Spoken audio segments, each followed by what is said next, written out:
5:19, checking back in with Storm Track 7 meteorologist Kiel. Already snow in western Iowa. And it is coming down very quickly, and it is blowing around. And as AJ just mentioned, those conditions are going to go downhill very quickly. So you'll want to stay up to date with the weather hour by hour before you head outside.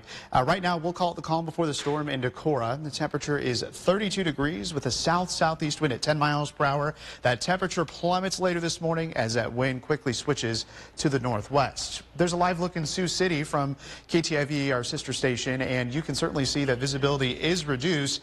Snow isn't terribly heavy, but it's definitely covering the roads, and you can certainly see that the wind is blowing around. We've had wind gusts between 30 and 40 miles per hour in Sioux City, and that's where we will continue to see those conditions go downhill in our neck of the woods. Already we're starting to see those road conditions become a little more iffy here in portions of Bremer, Butler, Blackhawk, Fayette, and even into Benton County. And this is particularly from blowing snow, as we don't have much of the way of precipitation. As Elena mentioned, there's a little drizzle out there right now, but notice west of I-35, conditions go from really great to really bad, where roads go from completely covered to just okay. So that's going to be the general idea here as we head throughout the day. And as that snow starts to fall, it will accumulate, but it's not going to be a lot of snow. And notice the definition of a blizzard says nowhere about the amount of snow.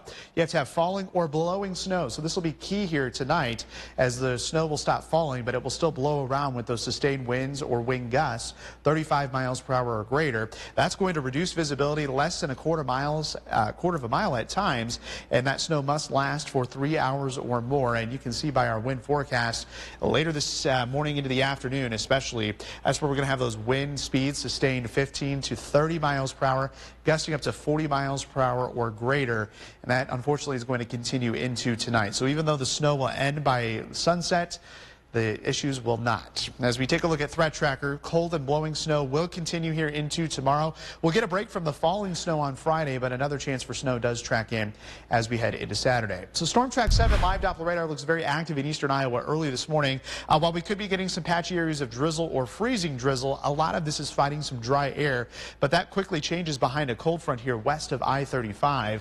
As Daniel was mentioning, that snow is coming down really hard right now in western portions of the state. And notice around Fort Dodge, radar's having a hard time depicting rain or snow, but you get the idea that it's going to be a short period of rain, and then it'll quickly transition over to some snow, and that snow could be heavy at times. So there's your cold front right now. Behind that cold front, temperatures already in the 20s. Ahead of it, we have that southeast wind and those milder temperatures. That is going to change very quickly as that front moves in. Already, as we put future track into motion, we'll see those temperatures dipping by 7 a.m., and that's when we could be talking about some transition to snow here in our northwestern counties. It might not be the exact location, might be overdone a little bit here initially, but over the next couple of hours we should start to see that precipitation develop, and by 9 or 10 o'clock all of us will be dealing with primarily snow. Already by 10 o'clock we're starting to see those temperatures fall back into the 20s, so that snow is going to be blowing around here through the lunchtime commute. Travel is going to be extremely difficult across all of eastern Iowa. By 4 p.m. notice our western counties are going to start to dry out a little bit, but again, it's the wind that's going to be blowing that 2 to 6 inches of snow around, so the issues are going to continue even after the snow does stop. Again, it is a range of 2 to 6 inches, but I just don't want you to really focus on those amounts because it's that wind that is going to blow everything around.